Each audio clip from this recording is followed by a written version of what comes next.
बड़ मानक सम्मान सान मानक स्नेह तथा मोर समवयस्क मानक शुभेच्छा जनाई आरंभ करुच्ची आ गोटे नुआ ब्लॉग जमती आपण मैंने समस्ते जानते मुझे जे मुझे रेगुलर ब्लॉग करी तो से आज हूँ मोर सेकेंड ब्लॉग एक्चुअली काली मु जो ब्लॉग बनई थी सेटा नेटवर्क प्रॉब्लम पाए अपलोड हो राति 2टा कि 3टा होगला से आपण मैंने क्षमा करेंगे।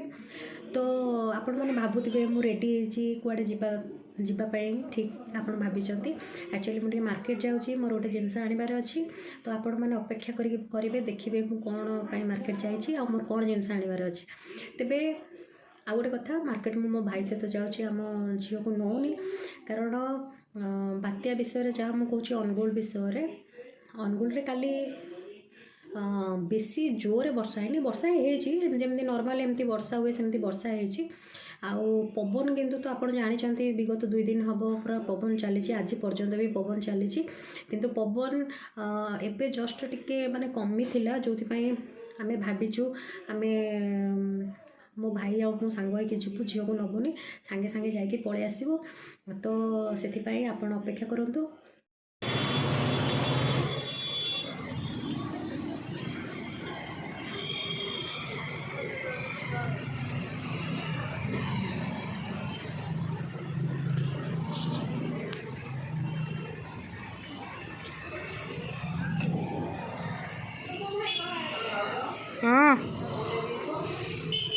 आओ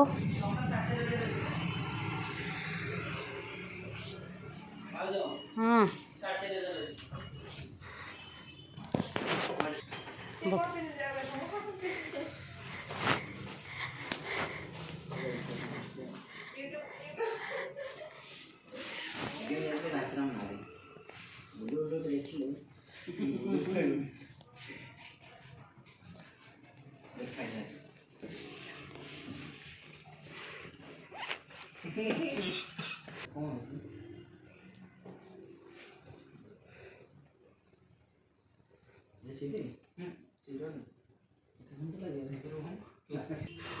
पिंटुलु आस देख आम पुआ मत दब राखी पूर्णिमा गिफ्ट दब ठीक है कौन देखिए कौन देख मो फेवरेट साड़ी ठीक है ये गोटे ब्लैक कलर नियंतु बहुत बढ़िया से आ कौन कलर यहाँ गोटे तार यहाँ भी गोल्डन टा बढ़िया लगे 3टा देखो जोटा ना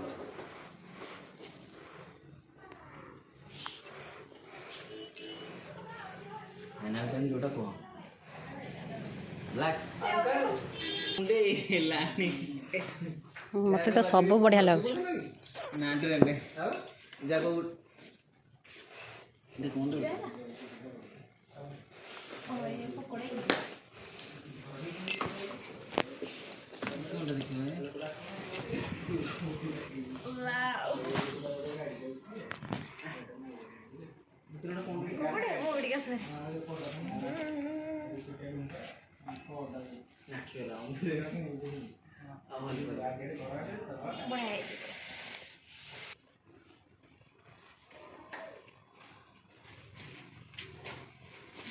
लिलू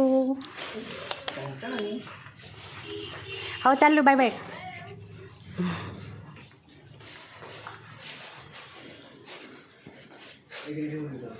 thank you madam welcome Pintu bye bye विजान बाय बाय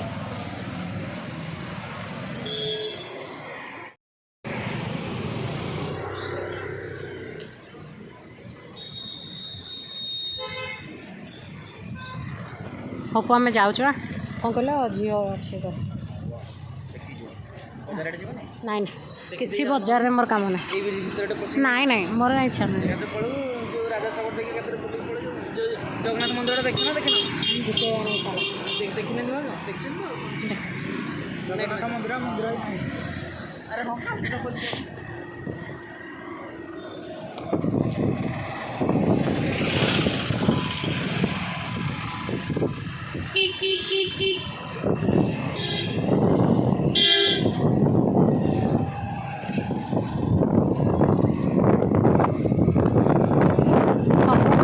खाली ଦେଖାଯାଉଛି ହଉନି।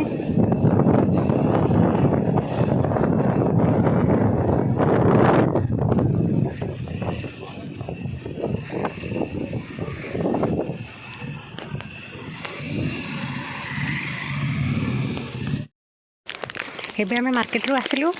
ଏବେ ଦେଖିବେ ଆମ ଝିଅ ଦେଖିକି କେତେ ଖୁସି ହେଉଛି ଆମକୁ।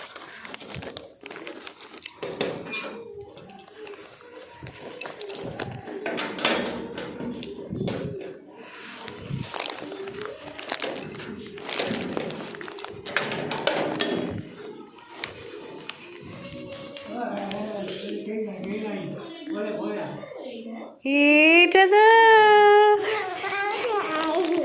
ମୁଁ ଆସିଲି।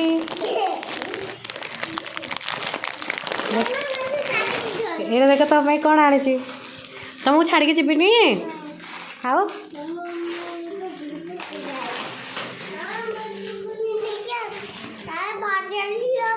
ତମେ ଖୁସି? ଚାଲ।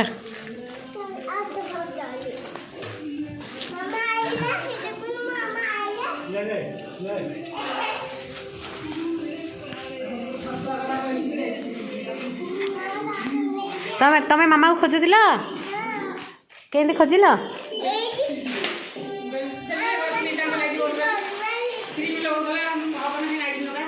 ତୁ କାନ୍ଦିଲୁ? ବହୁତ କାନ୍ଦିଲୁ? କ'ଣ ଦେଲାନି? ଆଇ ଭାତ ଦେଲାନି? ତମେ ଏଇନା ଭାତ ଖାଇବ?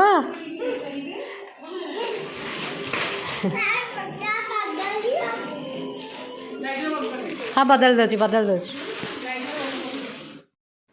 ତ ଆପଣମାନେ ଭିଡ଼ିଓ ଦେଖି ଜାଣିପାରିଥିବେ ମୁଁ ଶାଢ଼ୀ ଆଣିବା ପାଇଁ ଯାଇଥିଲି। ତ ଆପଣମାନେ ଭାବୁଥିବେ ମୁଁ ଅଚାନକ ଶାଢ଼ୀ ପାଇଁ କାହିଁକି ଯାଇଥିଲି ଏ ପାଗରେ। ଏମିତି କିଛି ବି ନାହିଁ, ପାଗ ଟିକେ କମି ଯାଇଥିଲା। ତ ଆମେ ରିସେଣ୍ଟଲି ଗାଁକୁ ଏବେ ବାହାରିଛୁ ଯିବା ପାଇଁ, ମାନେ ଢେଙ୍କାନାଳ ଆମ ନିଜ ଘରକୁ ଯିବା ପାଇଁ ବାହାରିଛୁ। ସେଥିପାଇଁ ମୋ ରାଜକୁମାର ନାହାନ୍ତି ପାଖରେ ଏବେ, ସେ ତାଙ୍କ ଡ୍ୟୁଟିରେ ଅଛନ୍ତି। ଆଉ ମୋ ବାପା ବୋଉ ସମସ୍ତେ ମୋ ପାଖରେ ଅଛନ୍ତି, ସେଥିପାଇଁ ଭାଇକି ନେଇକି ଯାଇଛି। ଆଉ ଜାଣି ବି ପାରିଥିବେ ମୁଁ କ'ଣ ପାଇଁ ଶାଢ଼ୀ ଆଣିଲି, କାରଣ ରାକ୍ଷୀ ପୂର୍ଣ୍ଣିମା ପାଇଁ ମୁଁ ମାର୍କେଟ ଯାଇନଥିଲି। ତ ସେଥିପାଇଁ ମୁଁ କିଛି ବି କିଣିପାରିନଥିଲି। ତ ମୋ ଭାଇ କହିଲା ତୁ ଚାଲେ ସାଙ୍ଗରେ, ତୁ ଆଣିକି ଆସିବୁ, ତୁ ଘରକୁ ପଳେଇବୁ। ତ ସେଥିପାଇଁ ମୁଁ ମାର୍କେଟ ଯାଇକି ଆଉ ଶାଢ଼ୀ ଆଣିଛି। ଆଉ 3ଟା ଶାଢ଼ୀ ତ ଦେଖିଥିଲେ ଆପଣ। 3ଟା ଶାଢ଼ୀରୁ ଆପଣଙ୍କୁ କେଉଁଟା ବେଶୀ ଭଲ ଲାଗୁଛି ସେଇଟା ତ ଆପଣ ନିହାତି ଜଣାଇବେ। ତା ସହିତ 3ଟାରୁ ମୁଁ କେଉଁଟା ଚଏସ୍ କରିଥିବି ବୋଲି ଭାବୁଛନ୍ତି ସେଇଟା ବି ଆପଣ ଜଣାଇବେ। ଆଉ ହଁ, ଯେଉଁଟା ବି ଚଏସ୍ କରିଛି ସେ ଶାଢ଼ୀ ଆପଣଙ୍କୁ କେମିତି ଲାଗୁଛି ନିହାତି କମେଣ୍ଟ ମାଧ୍ୟମରେ ଜଣାଇବେ। ଆଉ ଆକ୍ଚୁଆଲି ଟିକେ ଡିଫରେଣ୍ଟ ଲୁକ୍ର ଶାଢ଼ୀ ପିନ୍ଧିବା ପାଇଁ ମୋର ପସନ୍ଦ। ତ ଭାବୁଛି ମୁଁ ପିନ୍ଧିକି ନିହାତି ଆପଣଙ୍କୁ ଫଟୋ ଦେଖେଇବି କେମିତି ଦେଖାଯାଉଛି ସେ ଶାଢ଼ୀ। ମୋତେ ତ ଭଲ ଲାଗିଲା, ଆଉ ମୋ ଭାଇକି ବି ଭଲ ଲାଗିଲା। ମୋ ରାଜକୁମାରଙ୍କୁ ବି ଫଟୋ ଦେଖେଇଲି, ତାଙ୍କୁ ବି ବହୁତ ବଢ଼ିଆ ଲାଗିଲା। ଆଉ ଘରେ ମୋ ବୋଉ ସମସ୍ତେ ବହୁତ ଭଲ ଲାଗିଲା ତାଙ୍କ କଲର୍ଟା। ତ ସେଥିପାଇଁ ମୁଁ ଏଇ ଶାଢ଼ୀଟା ଆଣିଛି। ଆଉ ଶାଢ଼ୀଟା କେମିତି ଲାଗୁଛି କ'ଣ ମୁଁ ବି ଭିଡ଼ିଓରେ ଆପଣଙ୍କୁ ଦେଖେଇ ଦେଉଛି, ଆପଣ ବି ଦେଖି ନିଅନ୍ତୁ। କମେଣ୍ଟ ମାଧ୍ୟମରେ ନିହାତି ଜଣାଇବେ। କମେଣ୍ଟ ମାଧ୍ୟମରେ ନିହାତି ଜଣାଇବେ ଆପଣଙ୍କୁ ଶାଢ଼ୀ କେମିତି ଲାଗୁଛି। ମାନେ ସମସ୍ତେ ଦେଖିଲେ ଯେ ମୁଁ କେଉଁଠୁ ଶାଢ଼ୀ ଆଣିଲି। ସେଇଟା ହେଉଛି ଆମର ଅନୁଗୁଳର ଗାନ୍ଧୀ ମାର୍ଗରେ। ତ ମୋର ପ୍ରାୟ ଶାଢ଼ୀ କହିବାକୁ ଗଲେ ସେଇଠୁ ଅଳ୍ପ କିଛି ଶାଢ଼ୀ ବାହାରୁ, ନହେଲେ ସେଇଠୁ ସବୁ ଶାଢ଼ୀ। ଆଉ ଆମ ବାପା ଘରୁ ଯେତେ ବି ଶାଢ଼ୀ ଦିଅନ୍ତି ସବୁ ସେଇଠୁ ଦିଅନ୍ତି, କାରଣ ମୋତେ ବି ଭଲ ଲାଗେ ସେଠିର ଯେଉଁ କଲେକ୍ସନ୍, ଯାହା ବି ମୋତେ ବଢ଼ିଆ ଲାଗେ। ତେବେ ଆପଣମାନେ ସମସ୍ତେ ପିଣ୍ଟୁଙ୍କୁ ଦେଖିଲେ। Thank you madam.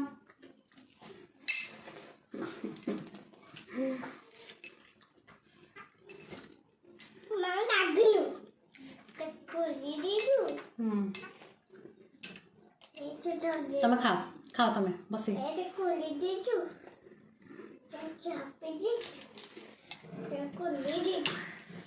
ତେବେ ଆପଣମାନେ ସମସ୍ତେ ପିଣ୍ଟୁଙ୍କୁ ଦେଖିଲେ। ସେ ଯିଏ କ୍ୟାସ୍ କାଉଣ୍ଟରରେ ବସିଥିଲେ ସେ ମ୍ୟାନେଜର ଅଛନ୍ତି। ତ ତାଙ୍କୁ ମୁଁ 2016ରୁ ଜାଣିଛି, ମୋ ମ୍ୟାରେଜ୍ ଟାଇମ୍ରୁ। କାରଣ ତା ପରଠୁ ଆମେ ଅନୁଗୁଳରେ ରହିଲୁ, ସେବେଠୁ ମୁଁ ତାଙ୍କୁ ଜାଣିଛି। ତା ପୂର୍ବରୁ ମୋ ରାଜକୁମାର ତାଙ୍କୁ ଜାଣିଛନ୍ତି। ଆଉ ତାଙ୍କୁ ସେ ଭାଇ ଆଉ ମୋତେ ପୁରା ଭାଉଜ ଭଳି ମାନନ୍ତି, ବହୁତ ସମ୍ମାନ ଦିଅନ୍ତି। ଆମେ ବି ତାଙ୍କୁ ବହୁତ ଭଲ ପାଉ। ଆଉ ଆମେ ବହୁତ ସାଙ୍ଗ ହେଇକି ବହୁତ ଭୋଜି ଭାତ କରୁ। ଆଉ ମିଳିମିଶି ଚଳୁ, ଯେକୌଣସି ବି ଅକେଜନ୍ ହଉ ଆମେ ଖୁସିରେ ରହୁ ସମସ୍ତେ। ତାପରେ ଆପଣ ଦେଖିଲେ ରୂପାଲିଙ୍କୁ, ରୂପାଲି ସିଏ ବି ମୋ ବୋଉର ଆଉ ଗୋଟେ ଝିଅ ଭଳିଆ, ଆଉ ମୋତେ ସିଏ ପୁରା ଭଉଣୀ ଭଳିଆ ମାନନ୍ତି, ମୋ ରାଜକୁମାରଙ୍କୁ ବି ଭାଇନା ଭଳିଆ ମାନନ୍ତି। ତ ସିଏ ବି ବହୁତ ବଢ଼ିଆ। ତ ସେଠି ଆମର ଗୋଟେ କ'ଣ କହିବି, ଗୋଟେ ଭଲ ସେମାନଙ୍କ ସହିତ ଆମର ତାଙ୍କର ଗୋଟେ ଭଲ ଆଫେକ୍ସନ୍ ଅଛି, ଯେଉଁଥିପାଇଁ କି ମୋର କିଛି ବି କିଣାକିଣି ହୁଏ ମୁଁ ପ୍ରଥମେ ସେଇଠିକି ଯାଏ।